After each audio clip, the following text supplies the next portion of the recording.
Hi, this is Susan Fleming, and today's question is, what should I remodel before selling?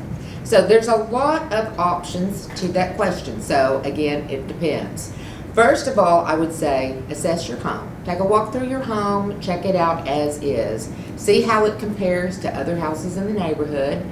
See how it compares to other houses that are on the market currently. You can just go online and see what's currently selling, and you can also see what's currently under contract. So if you're looking at Zillow or Realtor.com and you see the word contingent, that means that property is under contract. And then you can tell, you can compare the pictures of that house to the one that you're trying to sell, and then you can see which ones are going under contract quicker, and assess your home based on that. Also, look at the floor plan of your home. Look at what the best features are of your home. So if it's got a nice layout that makes sense, that's going to be more desirable than one that has had a bunch of odd additions added to it, so that really didn't have, weren't well thought out when they added those additions. So look at your house as it compares to what else is on the market, and you may or may not even need to remodel to be able to get a good price for your house. So if you're going to remodel, two things that are very important: kitchens and bathrooms. Those sell houses. So you definitely want to look at the kitchen, and remodeling your kitchen may be as simple as just painting the cabinets, putting on new hardware, maybe changing the flooring, and you can find some vinyl flooring that looks like tile, or some laminate flooring that looks like tile, and the new luxury vinyl plank flooring looks great, and that's really popular. And if you're a do-it-yourselfer, that's something you can do yourself and improve the property without, without paying an arm and a leg to get the remodeling done.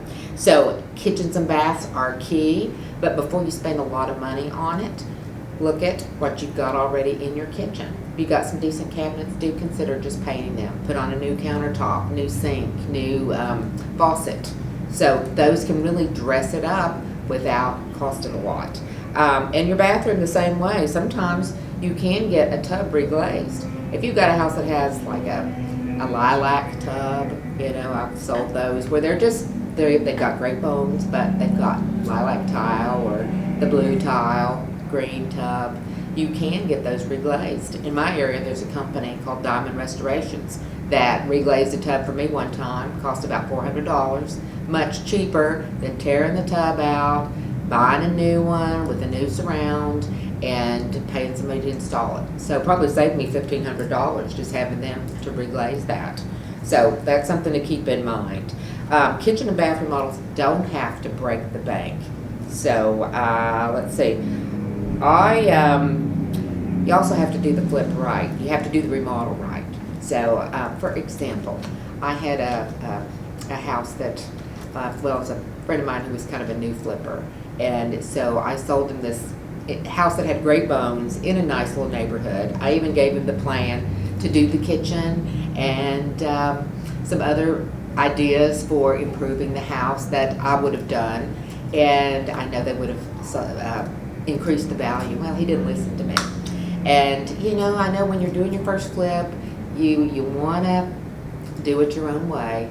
I was kind of that way too, but I had an ability for it, and I had a natural ability to be able to improve the layouts of the homes. And it's just, we all have our gifts, and there are things that I'm not good at, and I'm aware of that, but in the house flipping business, I am very good at it and love doing it. And the houses that I have done, tend to sell well. And I don't mean to brag, but we all have our area of giftedness. So, but anyway, back to my story. So I gave him the layout of the kitchen, told him what cabinets to buy and all of that, and he didn't listen to me. And his flip took a lot longer than it needed to, and when we finally put it on the market, it didn't sell for the price point that I thought it would had he used my design, because his design really didn't make a lot of sense, and it wasn't as appealing, and I hated it for him. But sometimes we have to learn by doing things the hard way. And but had he ended up selling the house finally for the right price. As I said, any house will sell for the right price. But he could have made $20,000 or $30,000 more had he used my design and layout that I had given him just because he was my friend.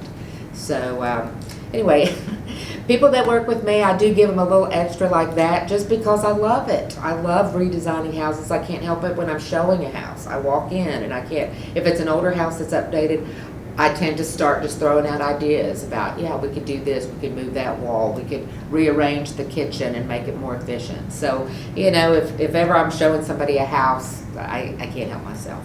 I just do that. Back to my points though, should you remodel before selling? You don't always need to. A lot of times, if you've got a good house in a good neighborhood that's just a little dated, just clean it up well. I've said this before, but good cleaning goes a long way. If you've got a good basic house that needs some updating, but it's clean and move-in ready, the hardwood floors in these older houses, if they're shiny, compared to a newer house that is cluttered and dirty, the older house is going to win out, all other things being equal. So you can't underestimate cleaning up a house to put it on the market. So when you're looking at remodeling before selling, you don't have to go all out. There are small, inexpensive things that you can do. Cleaning up the yard, cleaning up the house, ripping out nasty old carpet so that you can reveal the hardwood floors and just clean them up. There's a product called New Finish that I've used, and it brings those hardwood floors back to life, as long as pets haven't used the carpet too much. I have had that as well. But yeah, should I remodel before selling? It depends. So many things for you to consider, and I've just thrown out a few. If you've got some comments or some questions about specific situations that you're in, feel free to drop them in the comments, and we can talk about them on a future call. So, love being with you today. Love talking about real estate. Let's do it again. Take care.